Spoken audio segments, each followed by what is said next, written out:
Madame, Monsieur, bonsoir. Ravi de vous retrouver sur Monaco Info à l'occasion du 19h. Voici le sommaire de ce vendredi 15 septembre. Les négociations entre Monaco et l'Union européenne ont été suspendues, les conditions pour aboutir à un accord n'étant pas aujourd'hui encore réunies. Plus d'explications à suivre. Le tout premier événement Monaco pour l'emploi a rencontré un grand succès aujourd'hui au Grimaldi Forum. Christophe Robineau, le ministre des Affaires sociales et de la Santé, sera notre invité pour faire le bilan de cette journée. Pour poursuivre ce journal, nous vous emmènerons découvrir une exposition au Palais Princier. Le prince Albert II a en effet inauguré ce matin Pablo Picasso et l'Antiquité. Nous ouvrirons ensuite une large page de sport avec notamment l'arrivée du Riviera Electric Challenge. Lucas Catarina sera également au micro de Monaco Info dans quelques instants après sa victoire face à l'Équateur en 3-7. Il a mené un magnifique combat. Et nous vous parlerons de la Roca Team qui est à J-1 de son début de saison en Betclic Elite. Et pour finir, suite de notre série qui va à la rencontre de ceux qui font Monaco. Direction cette fois-ci la station Lorenzi. Elle est la plus vieille de la principauté. Mais avant de développer ces titres, la journée a été marquée par un communiqué officiel du Palais Princier dans lequel est annoncé le départ de Jean Castellini, ministre des Finances.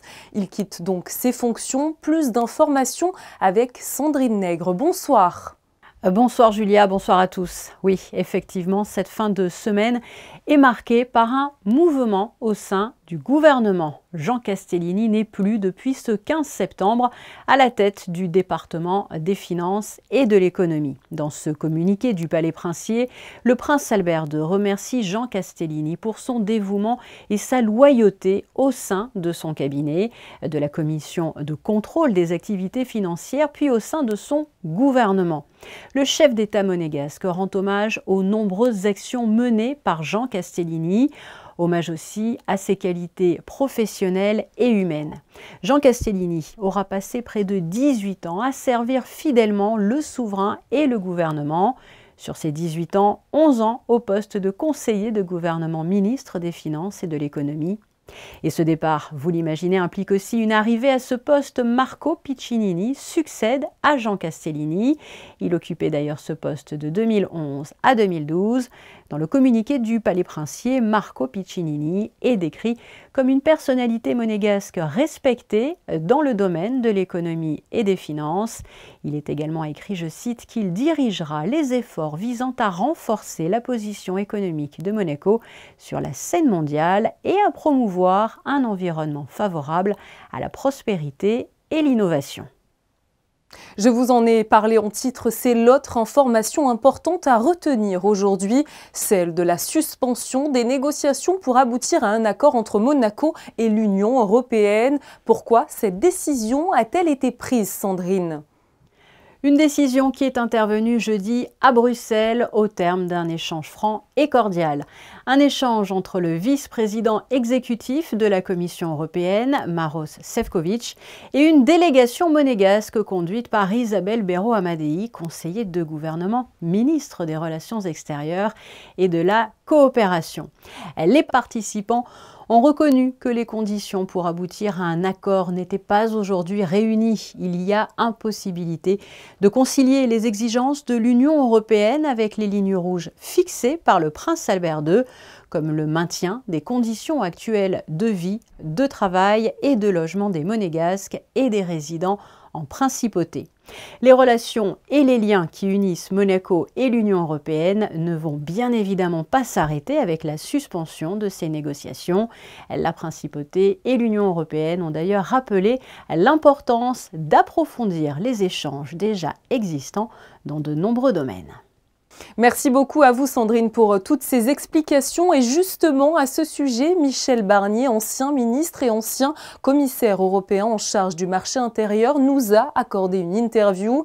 Il insiste notamment sur les spécificités monégasques à prendre en compte dans ce type de négociations, des particularités qui ne peuvent donc pour le moment pas s'accorder avec les exigences de l'Union européenne. Nous l'écoutons. Il y a des lignes rouges qui ont été indiquées ici par les autorités de Monégasque sur les spécificités monégasques et en particulier celle que je peux comprendre et que je comprends qui est liée au fait qu'il y a 9000 Monégasques sur une population de 36 000 habitants et que ça n'existe nulle part dans aucune autre négociation avec aucun autre pays du voisinage. Donc ces spécificités tout à fait respectées. Ce vendredi a eu lieu au Grimaldi Forum la première édition de Monaco pour l'emploi. Ce rendez-vous en principauté était l'occasion pour les personnes en recherche d'opportunités professionnelles de rencontrer et d'échanger avec des entreprises, des recruteurs ou des syndicats. Une grande première réussie, comme vous allez pouvoir le constater dans ce reportage de Fabien Bonilla, Lionel Bernardi et Alexandre Gougassian. Monaco recrute. Pour preuve, cette longue file d'attente tout au long de la journée aux abords du Grimaldi Forum. Monaco pour l'emploi, une première édition ouverte officiellement aux alentours de 9h ce vendredi. Les candidats à une future embauche ont ainsi pris possession de l'espace Indigo mis à leur disposition. 9 secteurs d'activité étaient représentés, du domaine de la finance, en passant par l'hôtellerie, la restauration, le commerce, les industries, la santé, le digital et autres. En tout, une centaine d'employeurs étaient présents. Nous sommes une société spécialisée en gestion de projet, planification, pilotage, coordination et on recrute des ingénieurs avec une connaissance dans le domaine du bâtiment.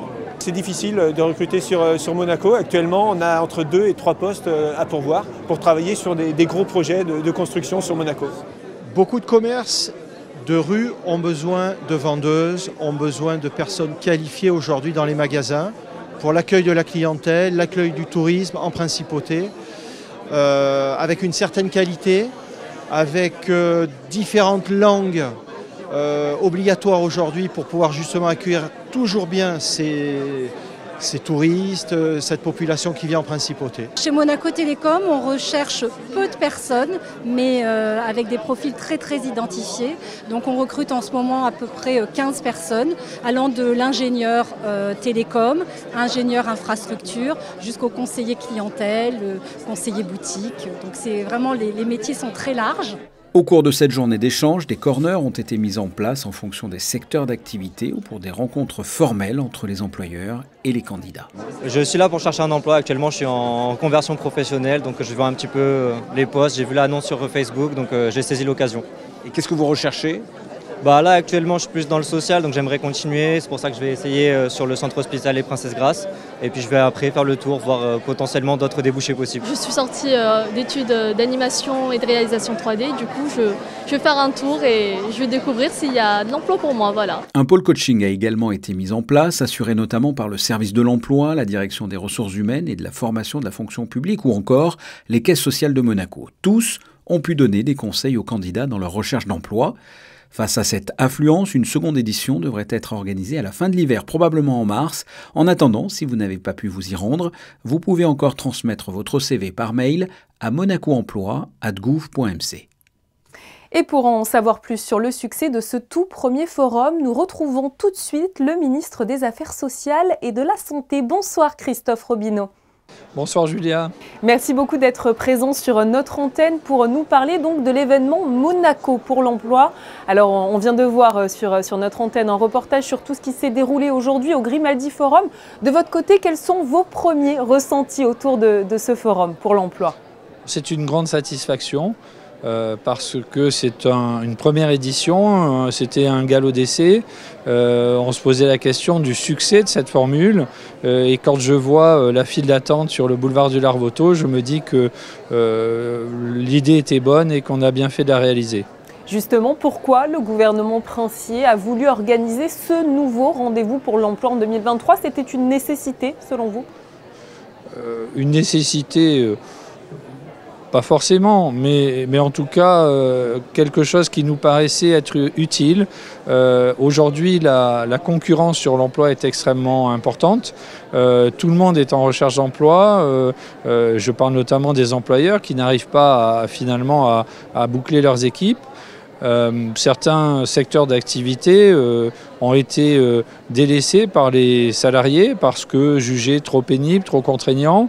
Et donc il nous semblait utile, face à la concurrence des régions voisines, de mettre en place un événement qui aurait pour objet de promouvoir l'emploi à Monaco, de mettre en avant les atouts de la principauté à travailler à Monaco, et puis surtout de se faire rencontrer les employeurs avec les candidats à un emploi, leur expliquer que l'emploi à Monaco n'était pas réservé à des seuls candidats prioritaires, mais que nous avions besoin de tous les bras et de toutes les têtes. C'est vrai que d'autant dans un monde où tout est dématérialisé, où les rencontres se font rares, c'était important aussi peut-être justement de pouvoir se retrouver, se voir pour échanger. Ah oui, je crois que c'était indispensable, et les retours que j'ai à la fois des employeurs et de quelques candidats à l'emploi sont extrêmement positifs. Alors, ils regrettent le format finalement modeste, presque, de cet événement, mais ça nous encourage à faire mieux la prochaine fois. Ce qui me rassure, c'est de voir certains employeurs repartir avec des liasses de CV et me disant il y avait des profils qu'on recherchait depuis des mois et puis on les a trouvés au forum. Certains ont déjà conclu des embauches et d'autres vont se pencher sur les différents CV et les faire circuler au sein de leur corporation pour les proposer à d'autres entreprises. Donc je crois vraiment que c'est plutôt de bon augure, et ça encourage le gouvernement qui se mobilise pour l'emploi avec le soutien du ministre d'État plein et entier qui nous a fait l'honneur d'ouvrir cette manifestation, de se lancer dans une deuxième édition en partenariat avec les employeurs, le Grimaldi Forum, les caisses sociales, tous les acteurs de l'emploi à Monaco. On l'a vu, de nombreux secteurs d'activité sont présents pour ce tout premier forum, comme la banque, le commerce ou encore l'industrie. Quels sont peut-être les secteurs qui recherchent aujourd'hui le plus de monde ?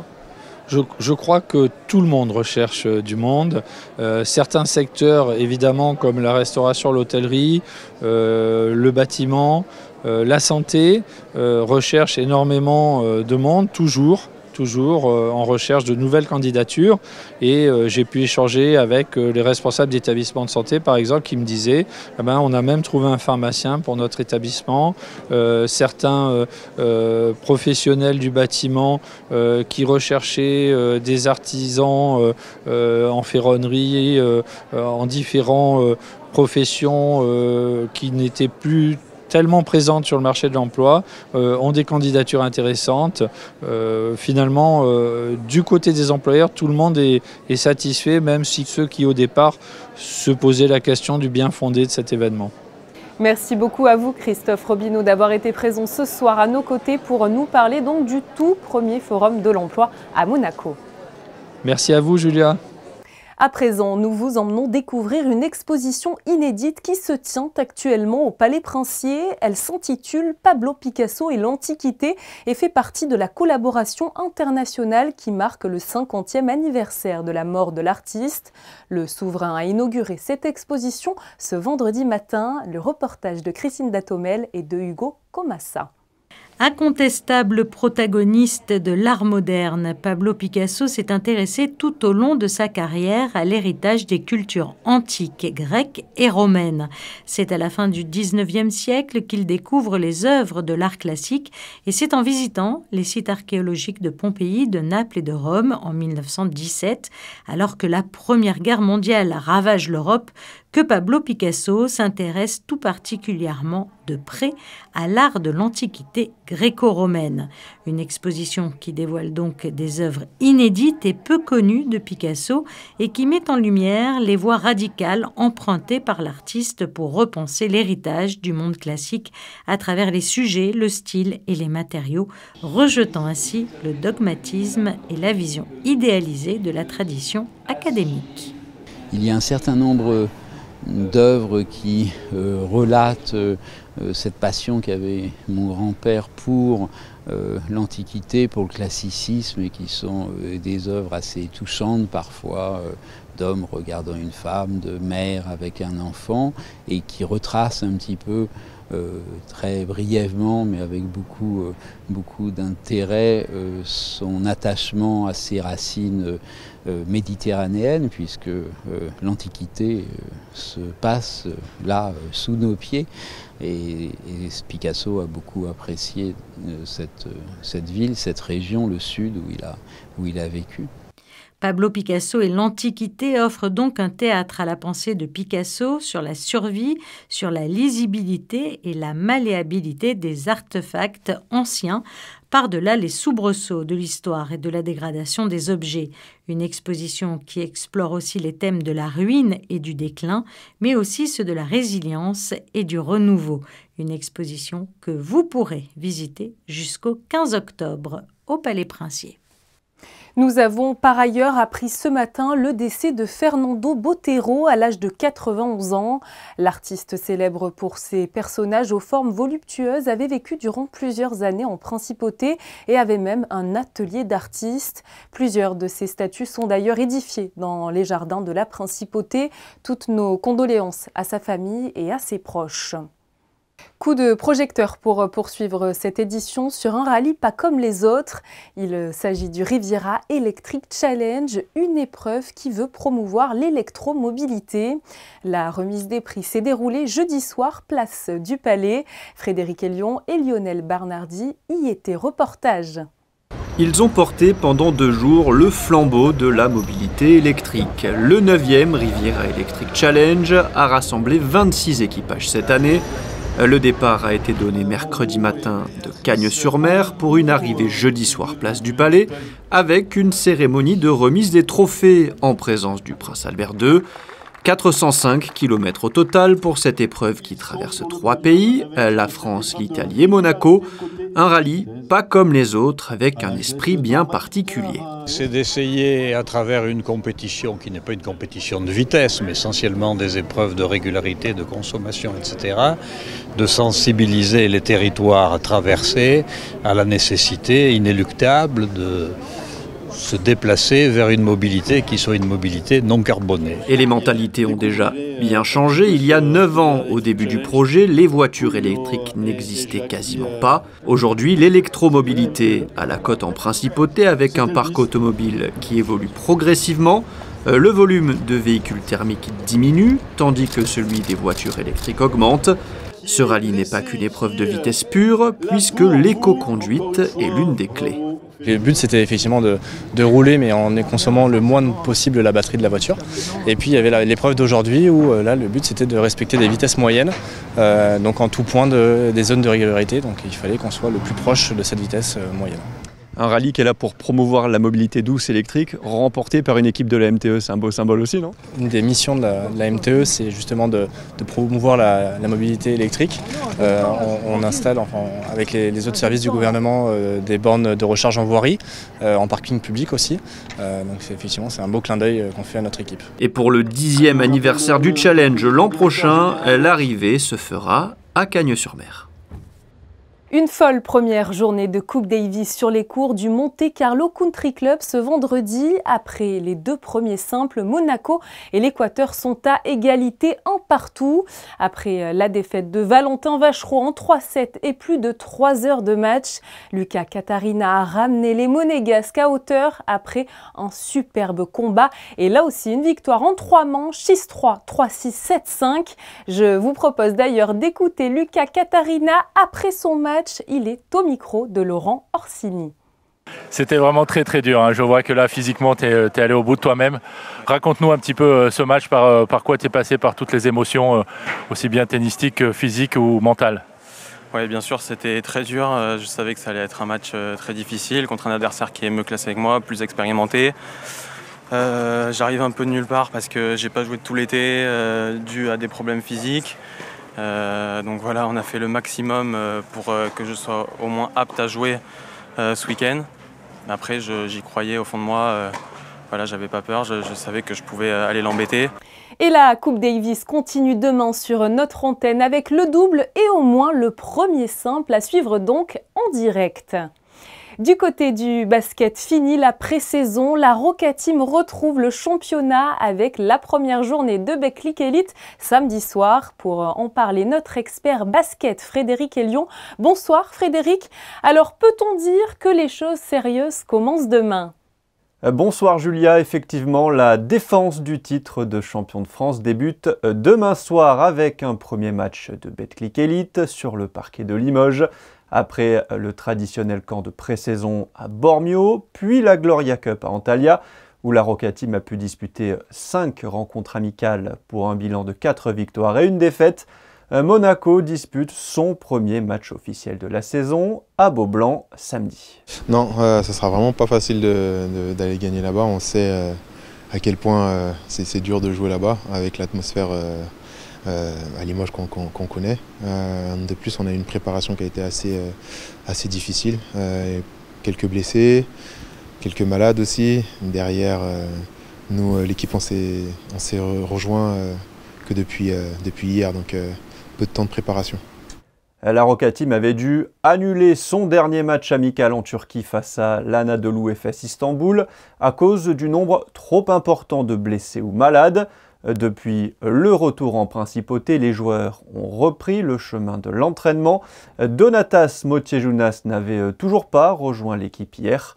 Un temps annoncé sur le départ au Monténégro, Ioan Makundu reste bien lui à Monaco. Au programme ce vendredi, une séance vidéo suivie d'un dernier entraînement ce midi à Gaston-Médecin avant de prendre l'avion cet après-midi direction Limoges, une équipe contre qui Monaco avait perdu 2 fois la saison passée en championnat. Merci beaucoup à vous Frédéric Elion. Nous suivrons évidemment cette confrontation avec attention. Nous retrouvons Christine Datomel à présent qui est partie, une fois n'est pas coutume, à la rencontre des commerçants de la Principauté. Aujourd'hui, c'est dans la plus ancienne station essence de Monaco que nous vous retrouvons, Christine. Et oui, cette station d'essence a vu le jour à la fin des années 50. Celle que l'on surnommait affectueusement la station Lorenzi a été rachetée en 2004 par Grégory Romano, distributeur et producteur de carburants alternatifs décarbonés. Un entrepreneur, vous allez le voir, qui fourmille d'idées. Je vous propose de l'entendre tout de suite. Cette station, elle a plus de 70 ans. Elle était jumelle avec une station qui était juste en face, devant les ascenseurs de Carrefour. Alors celle-là, elle a disparu, mais celle-ci reste encore. Et elle a su évoluer dans le temps, celle-ci. Papa est arrivé à Monaco dans les années 80. C'était un homme autodidacte qui a fait toute sa carrière en Afrique, de façon assez difficile. Quand il est arrivé à Monaco, il a récupéré une entreprise qui était centenaire, qui faisait déjà des produits pétroliers, mais qui avait évolué avec le temps, qui vendait du fourrage au palais pour les chevaux de calèche au XIXe siècle, et qui après a suivi les évolutions des carburants fossiles. Et nous, depuis les années 2007-2008, on est en phase de sortir des carburants fossiles. Depuis avril 2020, on ne vend plus de carburant de pétrole, à base de pétrole, à nos clients professionnels. Aujourd'hui, tout le monde l'utilise. On a plus de 2500 véhicules qui s'arrêtent ici tous les mois pour le consommer. Ça va des véhicules de l'administration monégasque avec la totalité des véhicules thermiques de la mairie ou du DO, des véhicules de la centrale à béton, tous les camions de la centrale à béton, des engins de chantier, des tractopelles, des groupes électrogènes. Je pense quasiment tous les groupes électrogènes, par exemple des parkings publics de Monaco. Au lieu de consommer du gasoil de pétrole, ils consomment ça. On n'est pas juste distributeur, on est aussi producteur. On a un appareil, un synthétiseur qu'on a développé depuis le début des années 2008, qui maintenant est fonctionnel. Ce produit-là synthétise 90% de diesel et 10% de sans-plomb. Quel est l'avantage de ce carburant? Alors il est double. Il y a 2 avantages environnementaux, la pollution locale et le bilan carbone.